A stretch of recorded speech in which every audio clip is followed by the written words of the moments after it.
자, 인천사회 서비스원과 함께하는 누구나 건강하고 즐거운 삶을 살 수 있도록 시민들 가까이에서 고민하고 연구한 내용들 함께하는 시간이죠. 첫 번째 시간에 간략하게나마 ESG 경영에 대해서 또 무엇인지에 대해서 강의를 해주신 덕분에 대충 감은 잡았거든요. 자, 이번 시간에는 구체적으로 말씀드린 대로 체크리스트와 함께 자세히 알아보도록 하겠습니다. 자, 인천사회 서비스원 신상준 부연구위원님 함께하십니다. 안녕하세요. 네, 안녕하세요. 자, 이제 두 번째 시간은 이제 체크리스트와 그리고 실제로 방문한 지역의 그 사례를 중심으로 설명을 해주신다고 하셨죠. 네, 자, 그렇다면은 이 사회복지관에서 ESG 경영을 선도적으로 실천하는 기관은 어디에 있을까요? 예. 우선은 인천에서는 아마 세아복지관일 겁니다. 네. 예, 연수구에 위치한 세아복지관이고요. 그 세아복지관이 이제 관장님께서 저희 연구에 공동 연구진으로 참여해 주셔서 네네. 같이 연구를 했고요. 이제 두 번째로는 경기도 성남에 있는 도촌 종합사회복지관입니다. 네네. 여기는 저희가 직접 방문해서 실제로 기관을 갔을 때 또 건물도 새 거였고 좋았는데 네네. 그 건물들의 형태나 이런 것들이 다 ESG 경영을 하겠다라는 그 의지가 많이 담겨져 있었고요. 그 세 번째로는 생명의 전화 종합사회복지관이 서울에 있습니다. 그 생명의 전화 종합복지관은 아마 굉장히 오래된 역사를 가지고 있는 네. 복지관이에요. 이제 거기서도 ESG 경영을 하겠다라는 그 의지가 있었고요. 실제로도 하고 있고요. 실제로 그 조직 구조나 이런 것들 봤을 때 ESG를 실제로 실천하고 있었습니다. 네네. 좀 제가 이제 구체적으로 사례를 이제 설명해 드릴 예정인데 네. 좀 결론부터 말씀드리면 ESG 경영은 매우 다양합니다. 어떤 특정 모형이 이것이 정답이다라고 말할 수 없을 만큼 다양하게 적용할 수가 있고요. 좀 말씀을 드리면 그 ESG를 평가하는 지표가 전 세계적으로 아마 600개가 있다고 합니다. 네네. 굉장히 많고요. 그만큼 ESG라는 개념이 추상적이지만은 네. 그 추상적인 개념을 객관적인 수치로 평가하기 위해서 다양하게 모형들이 있다라는 그런 의미가 있습니다. 즉 이러한 사실들을 봤을 때에 사회복지관 영역에서도 ESG 경영 모델은 굉장히 다양할 것이고요. 네. 그 모델을 만드는 그런 근거는 아마도 지역의 특성이라든지 네. 아니면 기관의 상황에 맞게끔 뭐 다양하게 적용할 수가 있을 것 같습니다. 네네. 예. 그 세 군데의 그 사회복지관이 나름대로 이제 좀 독특한 각자의 그런 면들이 있다는 말씀이신 거죠? 예, 맞습니다. 네. 그리고 정해진 체크리스트와는 좀 다를 수도 있다. 예, 맞습니다. 네네. 세 군데가. 예, 그 체크리스트에 이제 저희가 만든 목적을 좀 먼저 말씀을 드리면 체크리스트는 저희가 그 ESG 경영을 하겠다라는 그 처음에 이제 시도해 보려는 기관한테의 하나의 그런 일종의 그런 뭐 방향성 네. 아니면은 쉽게 한번 적용해 볼 만한 그런 지표라고 볼 수가 있을 것 같아요. 이거는 이제 기존에 많이 연구되었던 성과 지표와는 좀 다른데 이것도 네네. 좀 구체적으로 뒤에서 좀 말씀을 드리겠습니다. 네.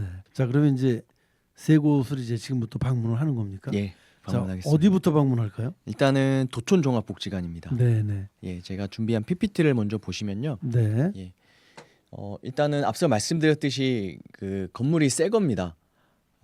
이제 2023년도에 갔을 때에 굉장히 그 새 건물이었고 네. 사진과 같이 우리 도촌복지관은 ESG 경영을 하겠다라는 의지가 곳곳에 있었습니다. 네. 좀 사진에는 담지 못했지만은 그 하나의 그런 녹색을 많이 사용한 그 네. 인테리어를 많이 사용했고요. 저희 맨 왼쪽에 사진을 보시면은 그 출입문 옆에 그 지속 가능한 발전을 하겠다라는 그런 의지가 있습니다. 즉, 저 앞서 말씀드렸듯이 지속 가능한 발전이 좀 더 그 지속 가능한 발전 개념과 ESG는 거의 동일한 유사한 개념이라고 볼 수가 있을 것 같은데 네네. 그 실제로 도촌 종합복지관이 이런 SDGs 즉 지속 가능한 발전을 하겠다라는 의지가 있는 그런 표지고요. 그리고 저 가운데 있는 사진은 그 도촌복지관의 가운데에 기둥이 있습니다. 네. 여기서 우리 복지관은 유엔의 SDGs 지속 가능한 발전 지표 17개 목표를 실천합니다라고 이렇게 되어 있습니다. 즉 ESG 경영을 하는 데 있어서 이러한 가운데 기둥에 이러한 표지를 붙일 만큼 우리 ESG 경영을 하겠다라는 것이고요. 의지가 대단하네요. 예, 예. 네. 그리고 그 도촌복지관에는 가운데가 조금 이렇게 뚫려 있습니다. 네. 그래서 좀 제가 2층인가 3층인가에서 1층을 내려다 보면서 찍은 사진인데 그 사진을 보시면은 그 도촌 ESG라고 이렇게 되어 있습니다. 네. 네. 그래서 그 도촌 복지관이 ESG 경영을 하겠다라는 것이고요.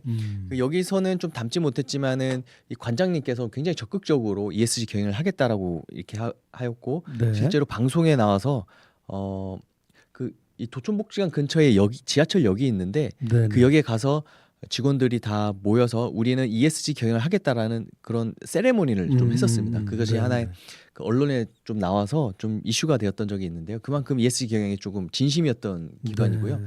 다음 페이지를 보시면은 그 사회복지관은 굉장히 많은 사업들을 하고 있습니다. 네. 네. 그 많은 사업들을 그 지속 가능한 발전 목표 17개에 맞게끔 분류를 해놨습니다. 이야, 대단하네요. 예. 그래서 각각의 그 지속 가능한 발전 목표인 17개별로 우리 도촌 종합복지관은 이러한 사업들을 하고 있다라고 분류를 하고 있습니다. 네. 이런 걸 봤을 때에 보는 입장에서는 장점은 무엇이냐면은 그럼 만약에 첫 번째로 빈곤을 퇴치하기 위해서는 도촌복지관에서는 뭐 경로식당을 운영한다든지 아이랜드 센터라든지 이러한 사업들을 하고 있구나라고 이렇게 이해를 할 수가 있습니다. 네.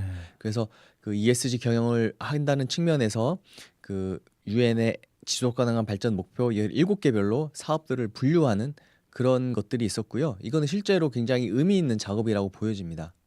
직원들도 실제로 그 지속 가능한 발전 목표에 맞게끔 사업을 분류함으로 인해서 내가 속해 있는 기관 그리고 나 역시 실제로 사회복지관 사업뿐만 아니라 ESG를 실천하고 있구나라고 이렇게 할 수 있기 때문에 굉장히 중요한 작업이라고 볼 수가 있을 것 같습니다. 지금 이 표를 보니까 뭐 빈곤 퇴치, 기아 종식, 건강과 웰빙, 또 양질의 교육, 양성평등, 물가위생, 깨끗한 에너지, 또 양질의 일자리와 뭐죠? 경제 성장, 예. 또 산업 혁신과 사회 기반 시설. 예. 야, 이 17가지가 정말 너무 그 포괄적이고 네. 굉장히 그 어마어마한데 실제로 이런 걸 다 하고 계시다는 거죠. 네, 맞습니다. 물론 어떤 측면에서는 그 국장님께서 말씀하신 것처럼 굉장히 넓은 포괄적인 개념인데 그 포괄적인 개념의 일부분만을 다룰 수 있습니다. 하지만은 어쩔 수 없이 복지관의 역할이 그 법적인 근거라든지 지역의 네네. 특성과 그 환경에 따라서 할 수밖에 없기 때문에 굉장히 포괄적인 개념을 다룬다라고 이렇게 볼 수가 있을 것 같습니다. 네, 아무튼 저렇게 하고 있다는 게 굉장히 힘든 부분인데 그 부분들을 저렇게 세분화해서 실제 사업과 연계를 해서 하고 있다니까 참 바쁘시겠어요, 직원 예. 여러분들께서. 예, 맞습니다. 네. 예. 그리고 하나의 좀 일화를 좀 설명해 드리면 네네. 그 도촌복지관에서는 그 약간의 수평적 구조를 지향하는 것 같더라고요. 즉 서로 이제 이름을 부른다기보다는 어떤 특정 명칭을 불러서 네네. 그냥 뭐 예를 들어서 어떤 뭐 관장님, 뭐 부장님 이런 것보다는 뭐 어떤 영어 닉네임을 쓰는 경향도 있는데 네네. 그렇게 함으로 인해서 이제 수평적 조직을 지향하는데 물론 어쩔 수 없이 우리나라 조직 문화에서 수평적 조직은 이상향에 불과할 수도 있습니다. 하지만 그런 명칭을 부여함으로 인해서 하나의 거버넌스적 차원에서 수평적 조직을 지향한다는 것은 좀 의미 있지 않을까 생각이 듭니다. 네. 그런 걸 하시고자 한다는 그 의지가 대단하다는 말씀을 드릴 수밖에 없습니다. 예, 맞습니다. 자, 사회와 어떻게 소통하는가, 인권을 어떻게 다루는가 하는 게 이제 S인데 이제 S 부분만도 별도로 이렇게 묶어서 그러면 또 별도로 보여주실 수 있는 건가요? 그 ESG와 그 SDGs는 매우 밀접합니다. 즉 네네. 서로 중복되고 있다고 이렇게 볼 수가 있을 것 같고요. 뭐 예를 들어서 그 뭐 10번의 불평등 완화가 일종의 사회적 가치가 될 수가 있고요. 네. 그리고 8번의 양질의 일자리와 경제 성장이 또 사회적 가치가 될 수 있습니다. 그렇겠죠. 예, SDGs가 ESG에 포괄되고 또 ESG가 SDGs에 포괄되는데 네네. 예, 그래서 그 도촌복지관에서 SDGs 즉 지속 가능한 발전 지표 17개를 사용하는 이유는 아마도 이 17개의 지표가 그 ESG의 세 가지보다 조금 더 구체적이기 때문에 그렇지 않을까 생각이 들어요. 예, 그래서 아마 그런 지표를 사용하지 않을까 이건 제 추측입니다. 네, 예. 17가지에 지금 ESG가 모두 다 포함이 돼 예, 맞습니다. 있는 것 같아요. 예, 예. 별도로 설명할 일이 없을 것 같습니다. 예. 지금 보면은 다 포함이 돼 있어서 예. ESG보다 더 확대된 예. 그런 모델을 제시하는 것 같습니다. 야, 예, 예. 네. 그리고 다음 복지관을 좀 보겠습니다. 네네. 예. 그 생명의 전화 종합사회복지관인데 이거는 저희가 10월 6일 작년 10월 6일에 기관에 방문했을 때 친히 저희들을 위해서 이제 제공해 주신 자료고요. 실제로 생명의 전화 종합사회복지관은 많은 복지관에서 ESG 경영을 조금 확인하기 위해서 방문을 한다고 합니다. 그래서 저희도 그런 혜택을 받았는데 그 혜택은 이제 각 다음과 같은 기관 방문 자료를 받았고요. 네.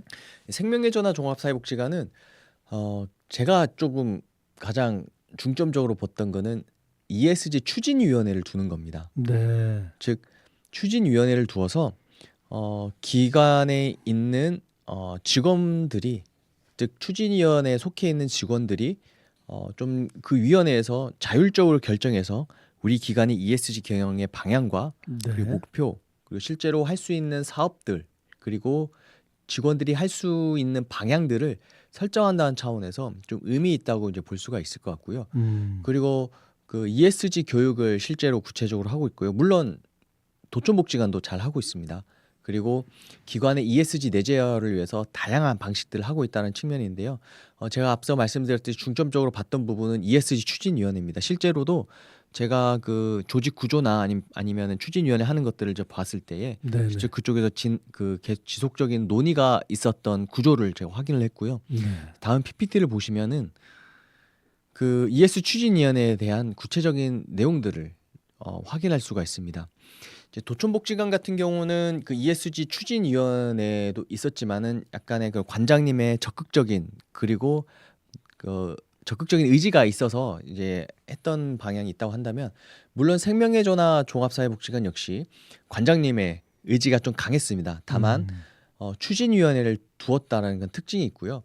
이 추진위원회에서 그 ESG 경영이 잘 투영될 수 있도록 방향성을 점검하고 지속적으로 논의한 그런 자리가 있다고 볼 수가 있을 것 같습니다. 그래서 뭐 기관 추진위원회에서 우리 기관의 그런 ESG 경영을 조금 뭐 창의적으로 만들어냈다 이렇게 보시면 될 것 같아요. 그래서 실제적인 사례가 첫 번째로는 환경지킴이 또는 으뜸이를 조금 선정을 해서 매주 원래 회의 때에 그것에 대한 실천적인 사례들을 좀 발표하는 그런 특징이 있었고요.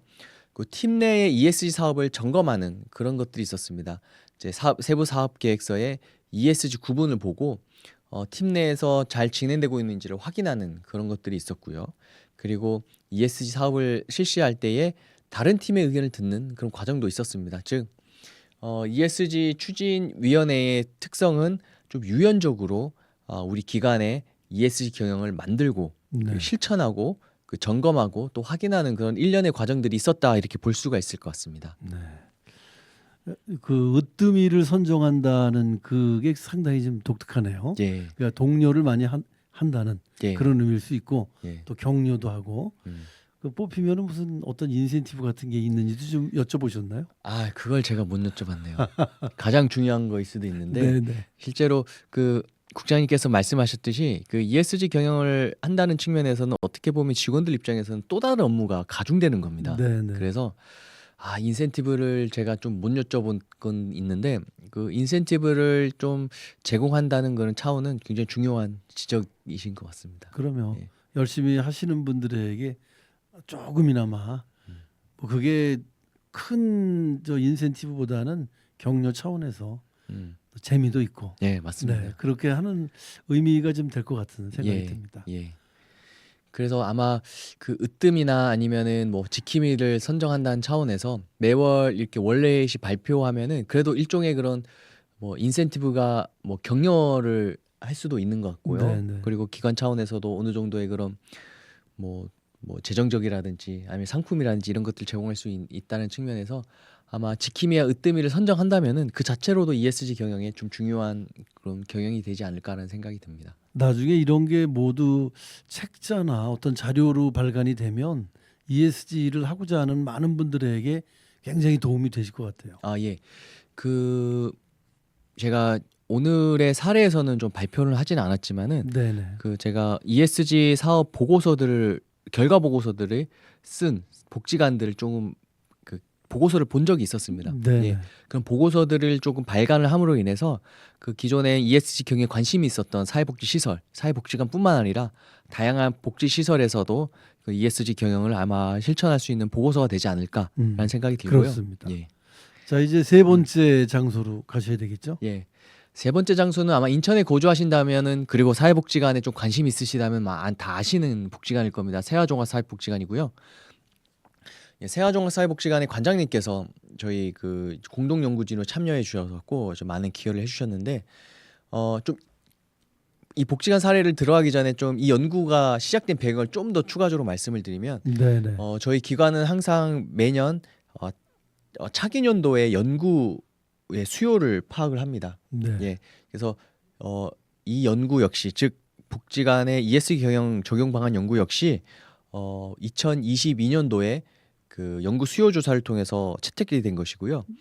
그 이 연구를 제안해 주신 분이 세아종합복지관의 관장님이십니다. 네. 예, 그래서 다행히 저희 기관에서 이 연구를 하라고 이렇게 해주셔서 저희 연구를 진행하게 되었고요. 그래서 세아종합사회복지관의 그런 관장님과 같이 그 연구를 진행하게 되었는데 여기는 좀 더 혁신적입니다. 네. 혁신적이라 한다면은 기관의 그런 미션과 비전, 그 핵심 가치 중에 ESG 경영을 아예 넣어버렸습니다. 네. 예. 그래서 이제 보시다시피 이제 미션과 슬로건 핵심 가치 중에 핵심 가치를 보시면은 여기에 이제 ESG 복지 경영이라는 것들을 넣었습니다. 그리고 그 옆에 오른쪽에 비전을 보시면 네 가지의 비전이 있는데 그 네 가지의 비전 중 마지막에 ESG 복지 경영을 선도하는 우리라고 이렇게 네. 되어 있습니다. 즉 물론 이제 다양한 복지관에서 미션, 비전을 설정할 때에 기관의 특성에 따라서 이렇게 반영을 하는 경향들이 있지만은 이 세아복지관은 ESG 경영을 아예 그런 복지관 운영의 핵심 가치 네. 그리고 비전으로 선정을 했고요. 그리고 제가 이 관장님한테 들었던 거는 이 위탁을 받았을 때에 ESG 경영을 하겠다라고 이렇게 공약을 내세우셨다고 합니다. 네. 예, 그래서 그것들을 실제로 지금 실천해 나가야 할 책무가 가지고 계셔서 실제로 지금 많은 노력을 하고 계시고요. 다음에 PPT를 보시면은 그 로드맵이 있습니다. 네네. 예, 좀 구체적으로 이제 로드맵을 좀 만들었는데 실제로 2023년부터 2024년에 이제 위탁을 받았기 때문에 5개년 로드맵을 만들었고요. 2027년도까지 ESG 복지 경영을 하기 위한 그런 로드맵을 통해서 세아복지관의 그런 체계적인 그런 방향 설정을 했다고 이렇게 보시면 될 것 같습니다. 네. 첫 번째로는 뭐 ESG 복지 경영 기반을 구축한다는 것이고 그리고 올해는 그 ESG 복지 경영을 지금 하고 있습니다. 예, 실제로 하고 계시고요. 2025년도에는 이해관계자를 나눔과 참여 확대를 통해서 ESG 복지 경영을 확산하면서 그리고 2026년도에는 ESG 복지 경영을 확산하고 안정화하고 마지막 연도에는 그 ESG 복지 경영에 대한 평가 그리고 성과를 창출해서 좀 확대한다는 그런 차원의 그런 로드맵을 만들었습니다. 물론 이 로드맵과 아까 미션 비전에 대해서는 좀 추상적일 수가 있습니다. 즉 도촌복지관이나 생명의자나 종합사회복지관처럼 도촌복지관은 그 각각 기관의 ESG 경영을 하겠다라는 표어를 또 내세웠고 네네. 그 사업들을 분류하였고 그리고 물론 세화복지관도 ESG 경영에 맞게끔 그 SDGs에 따라 사업들을 분류하고 있긴 합니다. 그리고 생명의 전화 종합사회복지관처럼 ESG 추진위원회를 두어서 하고 있을 수도 있는데 아직 제가 봤을 때 세화복지관은 추진위원회는 아직 없는 것 같더라고요. 아마 관장님의 의지에 따라 지금 하고 있는 것 같은데 물론 이런 미션 비전과 로드맵을 하는 것이 좀 추상적일 수 있겠지만은 실제로 기관의 운영의 전반적인 그런 방향이라든지 운영의 지침 등이 이러한 ESG 경영을 하겠다라고 이렇게 표명을 하고 있기 때문에 아마 중요한 ESG 경영 도입 사례가 되지 않을까라는 생각이 네, 듭니다. 그러네요. 그 좀 이제 결론적인 부분입니다. 앞서선 말씀드렸듯이 세 가지의 복지관을 제가 간략하게 이제 설명을 드렸고 네. 세 가지 복지관의 경영 ESG 경영은 매우 다르다. 하지만 지향하는 가치는 같다. 네, 그렇습니다. 예, 그 매우 다른 이유는 아마 지역의 특성이라든지 네. 법인의 그런 요구 사항 그리고 지자체의 그런 역할 또한 그 기관장의 그런 방침에 따라서 아마 다를 것입니다. 그래서 ESG 경영이라고 한다면은 동일하게 이제 모형을 만들 수는 없고요. 아마 그 이제 본인 수준에 본인 기관의 수준에 맞게끔 하면 되는 것이 ESG 경영이기 때문에 뭐 기관의 미션 비전을 모두 다 바꾸고 그 기관 직원의 ESG 경영을 완전 내재화시켜서 ESG 경영을 하는 것도 의미가 있을 수 있겠지만은 네. 실제로 우리 기관은 ESG 경영을 하겠다라고 선포만 하는 그 자체로도 좀 네. ESG 경영에 의미가 있지 않을까라는 생각이 듭니다. 네. 그런 차원에서 아마 체크리스트다 아마 그 좀 의미가 있을 것 같다는 생각이 드네요. 네. 자, 이제 실제 복지관의 다양한 그런 그 적응을 하는 ESG 경영에 대한 얘기들을 쭉 설명을 해드렸는데요. 다음 시간에는 어떤 얘기를 해주실 예정입니까? 아 예, 체크리스트를 조금 하고 싶습니다. 네네. 예, 네, 체크리스트를 매우 간략하게 좀 하고요. 그리고 저희가 개발한 PDCA 방식의 그런 네네. 그런 ESG 경영 도입 방식을 조금 하고 싶습니다.